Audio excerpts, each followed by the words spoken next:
KPCC അധ്യക്ഷ പദവിയിൽ നിന്ന് കെ സുധാകരനെ മാറ്റുന്നതിൽ അന്തിമ തീരുമാനമെടുക്കാനാകാതെ എ.ഐ.സി.സി നേതൃത്വം. അനുനയ നീക്കത്തിൽ വഴങ്ങാതെ കെ സുധാകരൻ. പൊട്ടിത്തെറി ഒഴിവാക്കാൻ നേതാക്കളുടെ ശ്രമം തുടരുകയാണ്. തദ്ദേശ തെരഞ്ഞെടുപ്പ് വരെ സുധാകരൻ തുടരട്ടെ എന്ന നിർദ്ദേശവുമായി മുതിർന്ന നേതാക്കളും രംഗത്തെത്തി.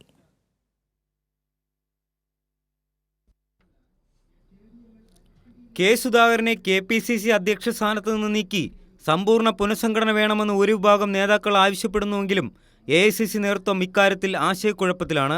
ദില്ലിയിൽ കെ സുധാകരനുമായി നേതൃത്വം നടത്തിയ കൂടിക്കാഴ്ചയിൽ വിവിധ നിർദ്ദേശങ്ങൾ ഉയർന്നു. സുധാകരനടക്കം മാറി സമ്പൂർണ്ണ സംഘടന വേണമെന്ന് ചില നേതാക്കൾ ആവശ്യപ്പെട്ടു. പക്ഷേ സമ്പൂർണ്ണ പുനഃസംഘടനയോട് സുധാകരൻ യോജിച്ചില്ല.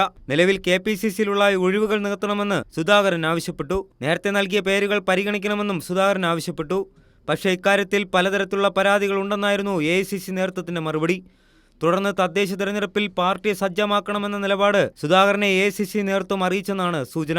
അതിന് കേരളത്തിലെ പാർട്ടി സജ്ജമാണ് എന്നാണ് സുധാകരൻ നേതൃത്വത്തിനോട് മറുപടി നൽകിയത്. തുടർന്ന് തദ്ദേശ തെരഞ്ഞെടുപ്പിന്റെ പ്രവർത്തനങ്ങൾ ഏകോപിപ്പിക്കാൻ വേണ്ടിയ നിർദ്ദേശങ്ങൾ നൽകിയാണ് സുധാകരനെ നേതൃത്വം മടക്കി അയച്ചത്. അതേസമയം കെ.പി.സി.സി അധ്യക്ഷ പദവിയിൽ നിന്ന് സുധാകരനെ മാറ്റണമെന്ന് ഒരു വിഭാഗം നേതാക്കൾ ആവശ്യപ്പെട്ടെങ്കിലും ഇക്കാര്യത്തിൽ അന്തിമ തീരുമാനം എ.ഐ.സി.സി നേതൃത്വം എടുത്തിട്ടില്ലെന്നാണ് സൂചന. സുധാകരന് പകരം പുതിയൊരാളെ കണ്ടെത്തുന്നതിലും ദേശീയ നേതൃത്വത്തിന് ആശയക്കുഴപ്പമുണ്ട്. ആന്റണി, കൊടിക്കുന്നിൽ സുരേഷ്, ബെന്നി ബെഹനാൻ, സണ്ണി ജോസഫ് തുടങ്ങിയവർ കെ.പി.സി.സി അധ്യക്ഷ സ്ഥാനത്തിനു വേണ്ടി അവകാശവാദം ഉന്നയിച്ചെങ്കിലും ഇക്കാര്യത്തിൽ സമവായത്തിലെത്താനായിട്ടില്ല.